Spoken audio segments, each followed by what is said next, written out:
Hello everyone. So I am here to deliver my third lecture on polymer.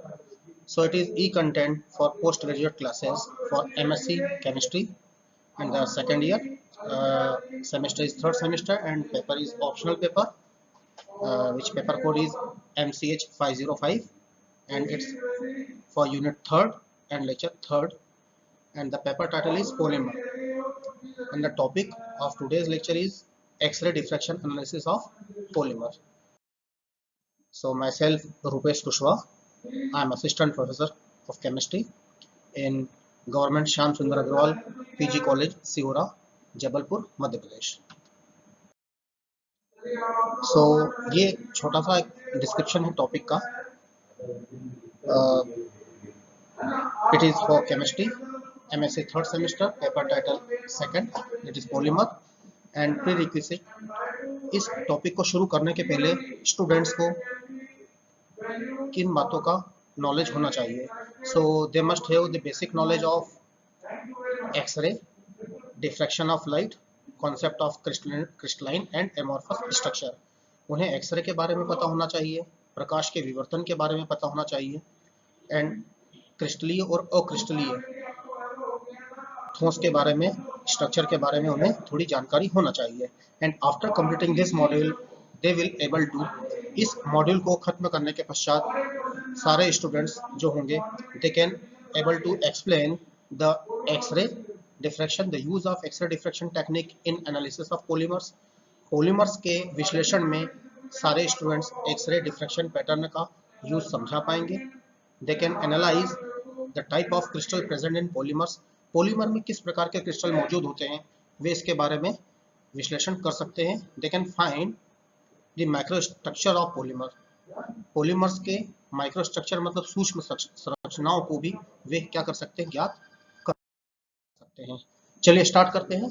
So x ray diffraction in polymer science. X ray diffraction से हम क्या क्या कर सकते हैं, तो ये कुछ पॉइंट्स हैं, बेसिक 4 पॉइंट्स हैं जो कि हम एक्सरे डिफ्रैक्शन पॉलीमर से प्राप्त कर सकते हैं. Number 1 is identification of semi crystalline polymers and recognisation of crystalline phase. जो अर्ध क्रिस्टलीय पॉलीमर्स हैं, अर्ध क्रिस्टलीय पॉलीमर हैं, उनकी पहचान हम कर सकते हैं और उसमें कौन सा क्रिस्टलाइन फेज मौजूद है, वो बीसीसी है, एफसीसी है या फिर एचसीपी, ठीक है, फेज में अपने आप को रखते हैं. ये पहचान हम कर सकते हैं डिफ्रैक्शन पैटर्न से. स्टूडेंट्स, बहुत मजेदार बात यह है कि polymers are never 100% crystalline. Polymer जो होते हैं वो 100% कभी भी क्रिस्टलीय नहीं होते हैं.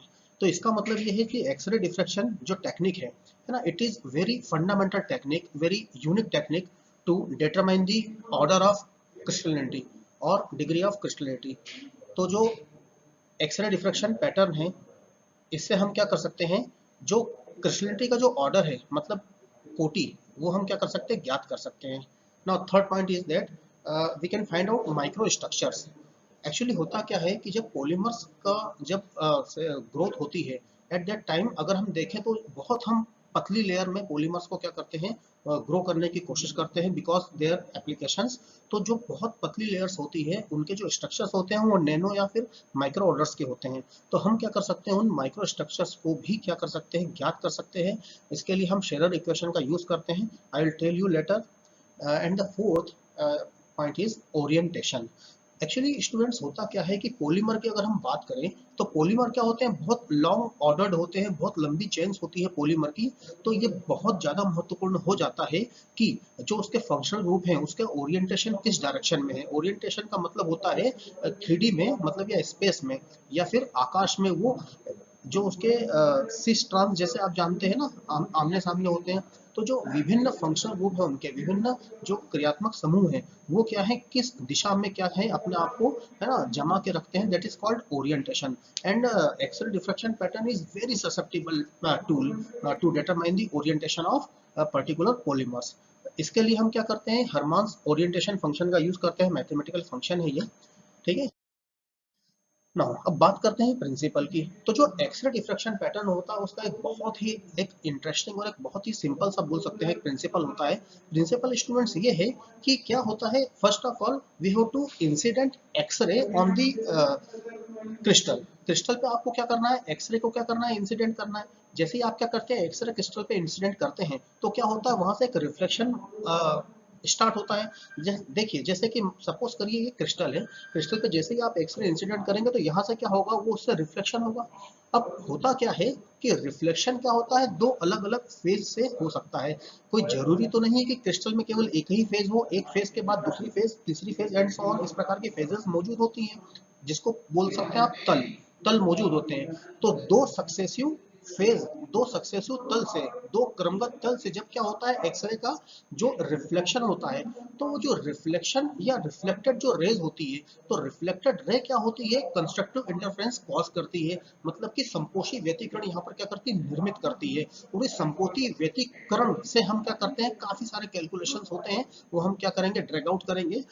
मजेदार बात ये है, देखिए जो लिखा है प्रिंसिपल में, यहाँ प्रिंसिपल में ये लिखा है, X-ray diffraction is based on constructive interference of monochromatic X-ray, X-ray, ठीक है। यहाँ पर जो एक्सरे है वो हमें मोनोक्रोमेटिक एक्सरे डालना होगी। मोनोक्रोमेटिक का क्या मतलब होता है, मोनोक्रोमेटिक का मतलब होता है एक वर्णी प्रकाश। एक वर्णी का मतलब जिसकी वेवलेंथ क्या हो, यूनिक वेवलेंथ हो।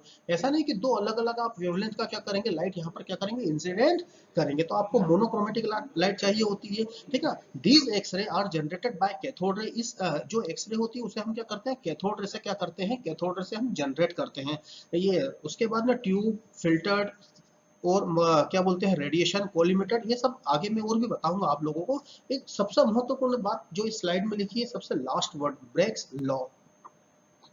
मजेदार बात यह है कि अगर ब्रेक लॉ को क्या करता है, सेटिस्फाइड करता है आपका कंस्ट्रक्टिव इंटरफेरेंस, जो आपका संपोषी व्यतिकरण है वो ब्रेक के नियम को अगर सेटिस्फाइड करता है, तो ही क्या होगा, आपको क्या है, एक्सरे डिफ्रैक्शन में वो क्या करेगा, आपका स्पेक्ट्रा देगा।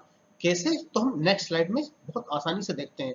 Are you getting my point? Principle आपको समझ में आया? प्रिंसिपल बहुत सिंपल है, प्रिंसिपल में कुछ भी नहीं है। ये है कि जब क्या होता है, दो क्रमगत लेयर से क्या होगा, रिफ्लेक्शन होगा। एक इस लेयर से रिफ्लेक्शन होगा और दूसरा रिफ्लेक्शन इस लेयर से होगा। जब दो क्रमगत लेयर से रिफ्लेक्शन होगा तो जो रिफ्लेक्टेड लाइट है वो क्या करेगी, संपोषी व्यतिकरण करेगी। संपोषी व्यतिकरण का मतलब कंस्ट्रक्टिव इंटरफेरेंस कॉज करेगी, और उस कंस्ट्रक्टिव इंटरफेरेंस से हमको क्या करना होगा, कुछ मैथमेटिकल कैलकुलेशन करना होंगे, जो कि हम सब्सिक्वेंट स्लाइड में देखते हैं। देखिए जरा ध्यान से आप, ये क्या है, आपकी ब्रेक इक्वेशन है ना। There is a very genius person Bragg, यहाँ पर फोटोग्राफ भी आप देख सकते हैं उसका, उनका। तो देखिए ये रे वन और रे टू, रेड कलर से रे वन और रे टू लिखी है। जो रे वन है वो सबसे ऊपर वाली क्या होता है, तल से क्या हो रही है, रिफ्लेक्ट हो रही है। जो रे टू है वो क्या है, सेकंड नंबर के तल से क्या हो रही है, रिफ्लेक्ट हो रही है, ठीक है ना। और जो एंगल ऑफ इंसिडेंट कहें या एंगल ऑफ रिफ्लेक्शन कहें, दोनों ही एंगल सेम होते हैं। ये हम लोग 9th स्टैंडर्ड में पढ़ते हैं, एंगल ऑफ रिफ्लेक्शन और एंगल ऑफ इंसिडेंट। तो यहाँ पर क्या है कि जो एंगल है वो क्या है, थीटा है। दोनों तलों के बीच की जो डिस्टेंस है स्टूडेंट्स, दोनों तलों के बीच की जो बेटा दूरी है वो कितनी है, डी है, स्मॉल डी है। तो बहुत एक सिंपल सी इक्वेशन जो हम 12th स्टैंडर्ड से पढ़ते आते हैं, n lambda equal to 2d sine theta, जो कि सबसे लास्ट में लिख रखा है यहाँ पर, कर्सर मेरे हाथ में है। यहाँ पर देखिए n lambda equal to 2d sine theta, n lambda equal to 2d sine theta, that is very very very simple and very interesting equation, that is called Bragg equation. इसको ब्रेक इक्वेशन कहा जाता है। यहाँ पर n का मतलब क्या है, n है order of reflection, order of reflection मतलब कि परावर्तन की कोटि, ठीक है, सॉरी ऑर्डर ऑफ डिफ्रैक्शन, विवर्तन की कोटि, दैट इज कॉल्ड। यहाँ पर अमूमन हम क्या करते हैं, वन ही पुट करते हैं। लेमड़ा का मतलब क्या है, लेमड़ा यहाँ पर है वेवलेंथ, किसकी वेवलेंथ, एक्सरे की। तो यहाँ पर आपको एक्सरे की वेवलेंथ यहाँ पर पुट करना होती है, that is called 2d sine theta. Theta ये आपको जानते हैं आप, यहाँ पर इंसिडेंट एंगल है यहाँ पर। और ये d क्या है, d सबसे एक इंपॉर्टेंट पैरामीटर है, that is called distance between two planes, दो प्लेन के बीच की, दो तलों के बीच की दूरी।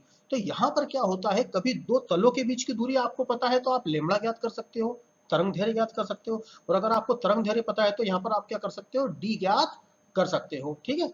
नेक्स्ट स्लाइड देखते हैं क्या है।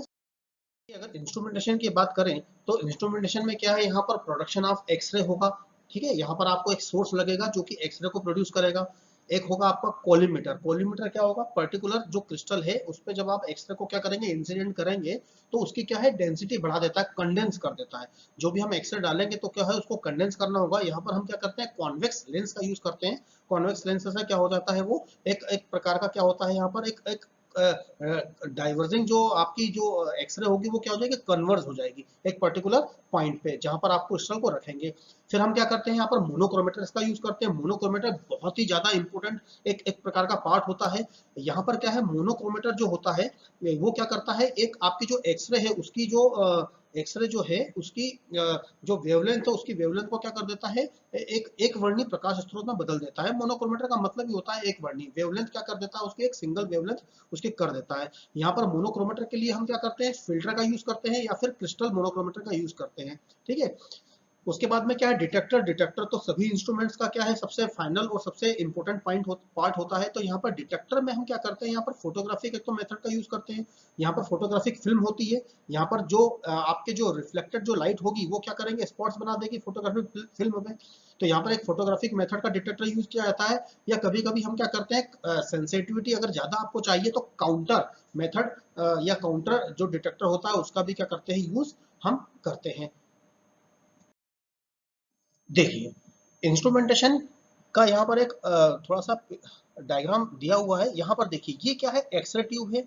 एक्सरे ट्यूब से यहाँ पर क्या होगा, यहाँ 10,000 से 40,000 वोल्ट का क्या करना पड़ता है हमको, पोटेंशियल डिफरेंस क्रिएट करना पड़ता है। That is very difficult and that's why the cost of instrument is too high. यहाँ पर किसी भी इंस्ट्रूमेंट की कॉस्ट हाई होने का कारण यही होता है, जो इसका आपका जो एक्सरे यहाँ पर जनरेटर है वो एक्सरे जनरेटर ही क्या करता है आपका, एक तो बहुत ज्यादा एक्सपेंसिव होता है, दूसरा वो क्या होता है इसका एक ऑपरेटिंग कॉस्ट भी क्या होता है, काफी ज्यादा आता है। इतना वोल्ट जब हम प्रोड्यूस करते हैं तो क्या होता है, एक यहाँ पर एक थोड़ा ज्यादा यहाँ पर हमको है ना मनी यूज करना होती है, या फिर बोला जाए तो इसका एक्सपेंसेस क्या होता है, ज्यादा होता है इंस्ट्रूमेंट का। चलिए ठीक है, यहाँ से हम क्या करेंगे, एक्सरे को क्या करेंगे, जैसे यहाँ से एक्सरे यहाँ से प्रोड्यूस होगी, वो एक्सरे क्या होती है, ये लेड स्क्रीन से क्या करते हैं हम इसको फिल्टर करते हैं। सबसे पहले लेड स्क्रीन से फिल्टर करते हैं। लेड स्क्रीन से फिल्टर होने के बाद क्या होता है, ये क्रिस्टलाइन सॉलिड में आती है। ये क्रिस्टलाइन सॉलिड में फॉर एग्जांपल ये क्रिस्टल इस प्रकार से ये दिखाया हुआ है यहाँ पर एक्सप्लोर करके। ठीक है, उसके बाद जैसे ही क्या होगा, क्रिस्टल से जब क्या होंगे, यहाँ से जब एक्सरे बाहर निकलेगी तो यहाँ पर क्या है, ये फोटोग्राफिक प्लेट है। और फोटोग्राफिक प्लेट है, फोटोग्राफिक प्लेट में यहाँ आपको क्या है, कुछ स्पॉट्स नजर आएंगे। इस स्पॉट्स की मदद से हम क्या करते हैं, वन फेज है या 100 फेज है, उस प्रकार से क्या करते हैं, कैलकुलेशन करते हैं, जिससे फिर क्या करते हैं, फाइनली हम डी का कैलकुलेशन कर लेते हैं। यहाँ पर देखिए एक्सरे डिफ्रेक्शन मेथड्स। तो यहाँ पर क्या है, there are more than one X-ray diffraction method, that is Laus photographic method, transmission method, Beck reflection method, Beck's X-ray spectrometer method। ये ज्यादा ही यूज की जाती है। ये लिटरेचर्स में आपको कहीं भी मिल जाएगी, इंपॉर्टेंट है, ये हम पढ़ना भी चाहते हैं, पढ़ भी रहे हैं फिलहाल। ठीक है ना, एक होती है आपकी रोटेटिंग क्रिस्टल मेथड, एक होती है पाउडर मेथड। तो देखिए, ब्रेक स्पेक्ट्रोफोटोमीटर या ब्रेक स्पेक्ट्रोमीटर मेथड में क्या है, यहाँ पर क्या है, ये सोर्स से लाइट आ रही है, this is first order reflection, this is, ठीक है, ये रिफ्लेक्शन हो रहा है। अब रिफ्लेक्शन के बाद में क्या है, यहाँ पर ये जब रिफ्लेक्टेड रे बाहर जाती है तो ये क्या करती है, इस प्रकार से क्या करती है, स्पॉट क्या करती है, यहाँ पर क्रिएट करती है। और जब ये स्पॉट जब क्रिएट हो जाएगा, यहाँ पर क्या, जैसे कि NaCl है, KCl, ZnS, इस प्रकार के क्रिस्टल का क्या किया है, एक फोटोग्राफिक यहाँ पर क्या है, एक इमेजिनेशन दी हुई है। ठीक है स्टूडेंट्स, अब देखिए यहाँ पर क्या है, ये ए क्या है, ये आपका क्या है, सोर्स है। ये सोर्स से लाइट निकलेगी, ये क्या है, आपकी स्लिट है, या बोल सकते हैं आपके जो टिन की प्लेट है वो है। स्लिट से क्या होती है, एक बारीक सी झिर्री बाहर निकलती है लाइट की। यहाँ पर सी पे क्या करना है, आपको क्रिस्टल रखना है। यहाँ पर मजेदार बात ये होती है, यहाँ पर क्या होता है, ये रोटेटिंग प्लेट होती है। रोटेटिंग प्लेट में आप क्या कर सकते हो, यहाँ पर एंगल एडजस्ट कर सकते हो। यहाँ पर एंगल एडजस्ट किया जाता है, यहाँ से जो रिफ्लेक्टेड रे निकलेगी, यहाँ से जो रिफ्लेक्टेड रे निकलती है, इसको क्या किया जाता है, इलेक्ट्रिक और मैग्नेटिक फील्ड से लीनियर किया जाता है। देन आफ्टर क्या है, यहाँ पर क्या है, अब देखिए यहाँ पर कुछ गैस भरी होती है, यहाँ पर कुछ गैस भरी होती है जो कि क्या होती है, आयोनाइज होती है। इस एक्सरे से ये गैस क्या होगी, आयोनाइज होगी। और आयन यहाँ पर जब प्रोड्यूस होंगे तो यहाँ पर हमने क्या बैटरी दे रखी है, तो यहाँ पर जो आयन प्रोड्यूस होंगे उसके कारण जो करंट चलेगा वो यहाँ पर हाई टेंशन बैटरी की मदद से यहाँ ज्ञात कर लिया जाता है, ज्ञात कर लिया जाता है। और उसकी मदद से हम क्या करते हैं, आगे फर्दर कैलकुलेशन करते हैं। ठीक है, अब देखिए यहाँ पर वर्किंग दिखाई हुई है। तो crystal is mounted in such that adjusted to receiving X-ray. Crystal को इस प्रकार से माउंट किया जाता है कि वो एडजस्ट हो जाए, एडजस्टेड हो जाए किससे, जो रिसीव कर सके एक्सरे को, ठीक है। पहला तो क्या होता है आपका, यहाँ पर एंगल आपको क्या करना पड़ता है, सेट करना पड़ता है। जैसे मैंने आपको बताया था कि यहाँ पर रोटेटिंग प्लेट पे क्या होता है, एक मतलब क्रिस्टल रखा होता है। Now second point is that crystal and ionisation chamber are allowed to move in small steps. Ionisation chamber और क्रिस्टल दोनों को क्या किया जाता है, मूव कर सकते हैं आप, ये आपके पास में परमिशन होती है, ये आपके पास में सुविधा यहाँ पर दी जाती है, ठीक है। अब यहाँ पर है the angle through which the chamber is moved, ठीक है। जिस एंगल से आपको क्या है चेंबर मूव करना है, उसके डबल एंगल से आपको क्या करना पड़ता है, क्रिस्टल को रोटेट करना होता है, तब जाके ये क्या होता है, रेडी टू क्या होता है, वर्क होता है, ठीक है। जिस एंगल से आप क्या करेंगे, आयोनाइज चेंबर को मूव करेंगे। फॉर एग्जांपल आयोनाइज चेंबर को आपने क्या करा, 20 डिग्री मूव करा, तो क्रिस्टल को आपको क्या करना पड़ेगा, 40 डिग्री मूव करना पड़ेगा। Now X-ray spectrum is obtained by plotting a graph between ionisation current and the glancing angle, that is called glancing angle. उसको ग्लांसिंग एंगल बोलते हैं, जिस एंगल से आप क्या करते हो, थीटा को एडजस्ट करते हो, ठीक है। तो ग्लांसिंग एंगल और जो आयोनाइजेशन करंट की इंटेंसिटी है, या आयोनाइजेशन करंट का जो पीक्स हैं, उसके दोनों के बीच में क्या किया जाता है, एक ग्राफ यहाँ पर बनाया जाता है। Peaks are obtained, peak are correspond to the Bragg relation, और वहां से क्या है, ब्रेक रिलेशन को सेटिस्फाइड किया जाता है। The different order of glancing angle are obtained with known value of d and n, ठीक है। जो अलग अलग एंगल के ग्लांसिंग एंगल है, वो क्या किसके एज पर होते हैं, डी और एन के साथ क्या कराया जाता है, उनको एडजस्ट किया जाता है। और हम क्या कर सकते हैं उसके बाद में, थीटा की तो वैल्यू पता ही होती है, तो lambda can be measured. D अगर आपको पता है तो लेमड़ा निकाल सकते हैं, लेमड़ा आपको पता है तो डी आप क्या कर सकते हो, कैलकुलेट कर सकते हो। नाउ पॉलीमर क्रिस्टलाइजेशन, अब हम क्या करते हैं, सॉरी कैरेक्टराइजेशन, अब हम कैरेक्टराइजेशन की बात करते हैं कि हम क्या क्या ड्रैग आउट कर सकते हैं ब्रेक के इक्वेशन स्पेक्ट्रोफोटोमीटर से। तो सबसे पहली बात करें तो किसकी, डिटर्मिनेशन ऑफ डिग्री ऑफ क्रिस्टलिटी। आपका जो पॉलीमर है वो कितने परसेंट क्रिस्टल है, ठीक है ना, वो 20% क्रिस्टल बन पाता है उसके अंदर, या 70% क्रिस्टलाइन है, 30% एमॉर्फस है, तो that is called what, degree of crystallinity. तो ये हम निकाल सकते हैं। Now second is non crystalline portion scattered X-ray beam to give a continuous background, ठीक है। जो मजेदार बात यह है कि अगर क्रिस्टल है तो क्या है, आपको स्पॉट्स मिलेंगे, और अगर क्रिस्टल नहीं है तो आपको क्या है, कंटिन्यूअस डॉट मिलेंगे, ठीक है ना, वहां पर डॉट ब्रेक नहीं होंगे आपके। तो एक एक एक कंटिन्यू अगर आपको पैटर्न मिलता है, then it is called what, non crystalline phase. और अगर आपको क्या है, थर्ड पॉइंट देखिए आप, क्रिस्टलाइन पोर्शन अगर आपका है, अगर क्रिस्टलाइन पोर्शन आपका क्रिस्टल का है, तो आपको क्या मिलेगा, वहां पर डॉट्स मिलेंगे, दैट इज कॉल्ड, क्या लिखा हुआ देखिए, crystalline portion cause diffraction line that are not continuous. मतलब कि अगर क्रिस्टलाइन पोर्शन आपके पॉलीमर में है, ठीक है, फॉर एग्जाम्पल 100% आप क्रिस्टल की बात, मतलब 100% पॉलीमर की बात कर रहे हो, 30% वाले पोर्शन में क्या है, क्रिस्टलिनिटी आ गई, मतलब वहां पर क्रिस्टल निर्मित हो रहे हैं, तो उस पोर्शन में आपको क्या है, नॉन कंटिन्यूअस क्या हो, वहां पर आपको डॉट्स मिलेंगे, नॉन कंटिन्यूअस आपको पैटर्न मिलेगा किस पे, ग्राफ पे, ठीक है। देखिए जरा ग्राफ को, यहाँ पर क्या है, identification of semi crystalline polymers. एक शब्द यहाँ पर यूज किया जा रहा है बार बार, semi crystalline.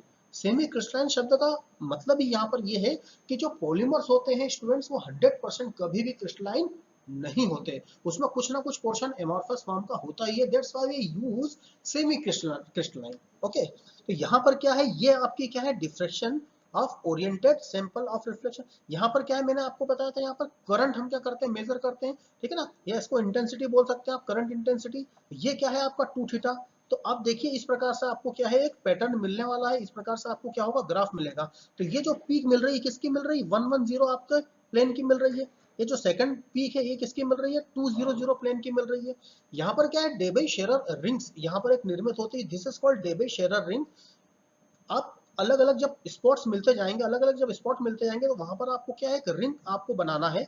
This distance is called D, यहाँ पर क्रिस्टल रखा होता है, यहाँ से क्या होती है, लाइट निकलती है, so this distance is called D, ठीक है ना। और ये जो एक रिंग है, तो अब देखिए यहाँ पर एक फॉर्मूला होता है ना, B into 2 theta that is equal to के lambda divide by L cos theta. जहां पर क्या क्या चीजें हैं, बी क्या है, पीक की विड्थ है, विड्थ का मतलब ये विड्थ, ठीक है ना, दिस इज कॉल्ड विड्थ। तो पीक की क्या है, विड्थ है, के क्या है, एक प्रकार का कांस्टेंट है, और लेमड़ा क्या है, क्रिस्टलाइन, एल क्या है, यहाँ पर क्रिस्टलाइन साइज है, ठीक है।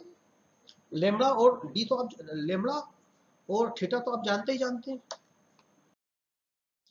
देखिए मजेदार एक पैटर्न ये यहाँ पर हमको और देखने को मिलता है, ये क्या है आपका जो रेड कलर में मैंने बता रखा है, that is amorphous pattern. Amorphous pattern में आप देखेंगे तो आपको क्या है, पीक्स नजर नहीं आएंगे, ठीक है ना। यहाँ पर एक आपको कंटिन्यू क्या है, आपको ग्राफ नजर आ रहा है, तो this is called amorphous pattern है, ठीक है स्टूडेंट्स। और यहाँ पर उसी का क्या है, क्रिस्टलाइन पैटर्न दिख रहा है।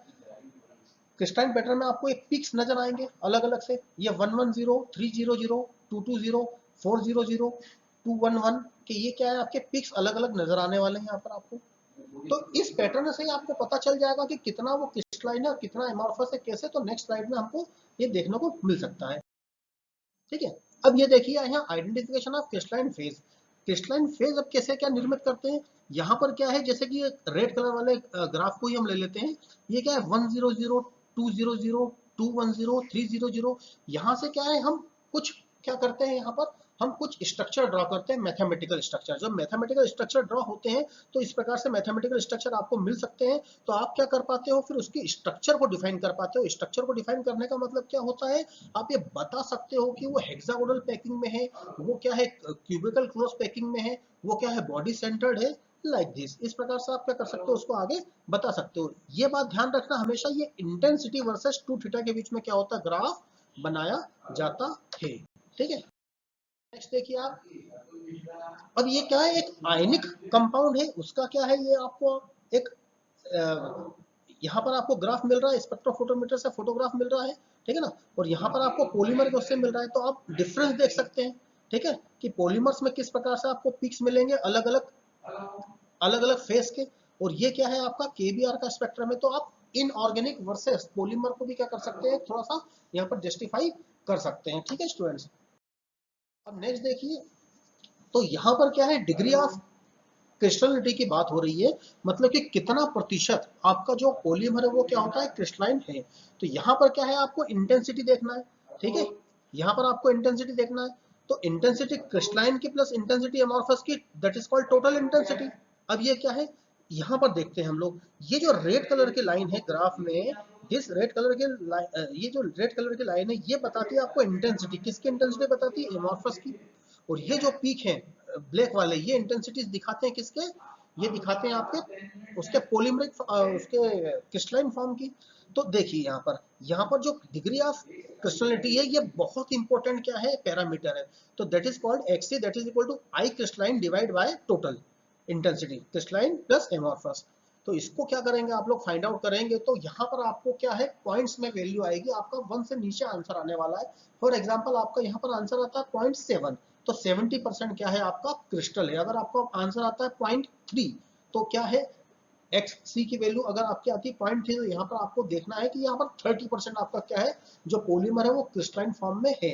तो फिर हम क्या करते हैं, इस पैरामीटर से आगे और ग्रोथ के चांसेस होते हैं हमारे। हम इसको क्या करते हैं, रिसर्च फील्ड में फिर जाके इसको और क्या करते हैं कि भाई हमारा पॉलीमर क्यों नहीं बन रहा है, ये जो हमारा पॉलीमर है वो क्रिस्टलाइन क्यों नहीं बन रहा। तो हम उसके फैक्टर्स को क्या करते हैं, रीड आउट करते हैं, उसको नोटिस करते हैं, फिर आगे उस पर वर्क करते हैं, उसको रेक्टिफाई करते हैं।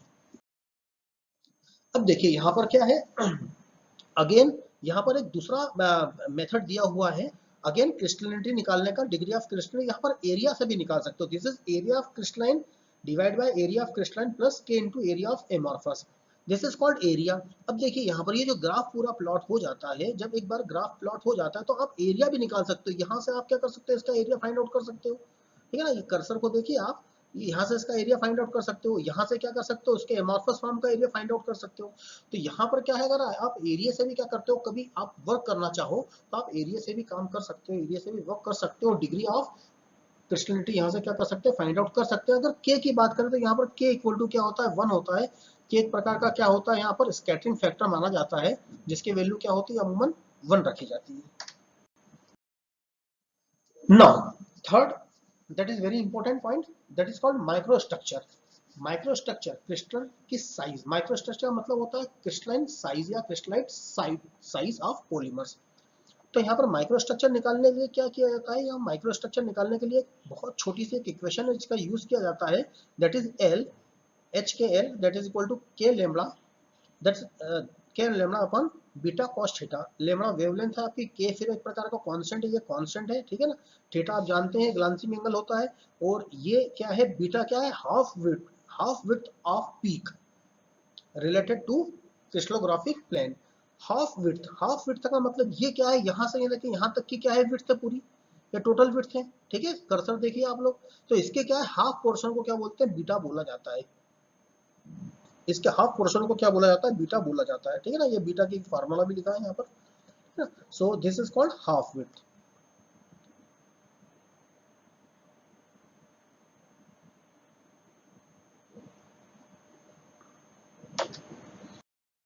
नाउ ओरिएंटेशन, बहुत ही इंपॉर्टेंट, ये क्या है आपका फैक्टर है ओरिएंटेशन।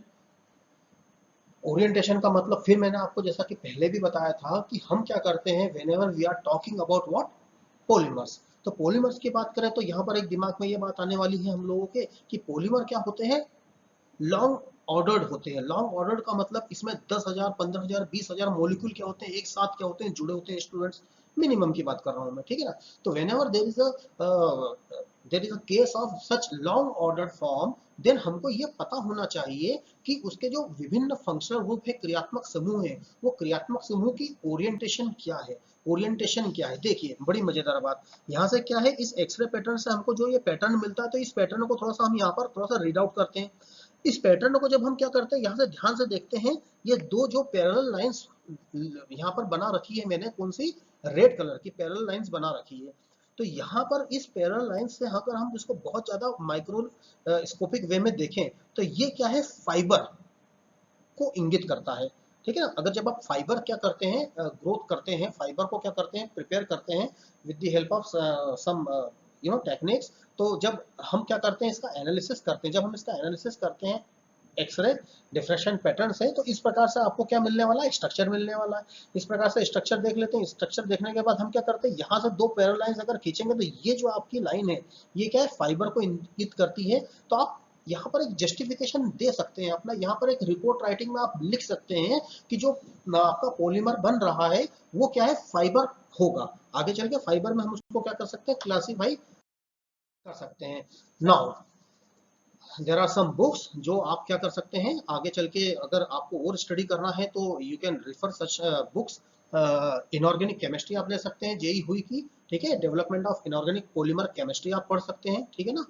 उसके बाद आप इनऑर्गेनिक पॉलीमर्स ले सकते हैं, एनएच रॉय की, एंड एक टेक्स्ट बुक ऑफ साइंस, ठीक है, ये आप ले सकते हैं एफ डब्ल्यू बिल मेयर की। Now there are some questions जिससे आप खुद को एक्सेस करना चाहेंगे, ठीक है ना। तो आपका खुद का सेल्फ असेसमेंट है ये। देखिए पहला क्वेश्चन क्या है, which of the following can not be done by X ray diffraction analysis of polymer. X ray diffraction analysis से क्या नहीं कर सकते। पहला पॉइंट है ओरिएंटेशन किया जाता है, क्रिस्टलिनिटी ये भी चेक की जाती है, ठीक है। थर्ड है ज्योमेट्रिकल आइसोमेरिज्म, ज्योमेट्रिकल आइसोमेरिज्म शायद नहीं की जाती। And D option is all of above. तो the correct answer is C, geometrical isomerism. Find the correct relation. Now you have to find out the correct relation, and I am not going to tell you the correct answer. Okay, you have to find yourself on. तो देखिए correct relation क्या है, 2 lambda equal to n d sine theta, n d equal to 2 lambda sine theta, 2 n lambda that is equal to d sin theta, or n lambda equal to 2d sin theta. So what would be the correct answer, आप बताएं, comment box में लिखें। Now last but not the least, the last slide, that is thank you very much for listening me.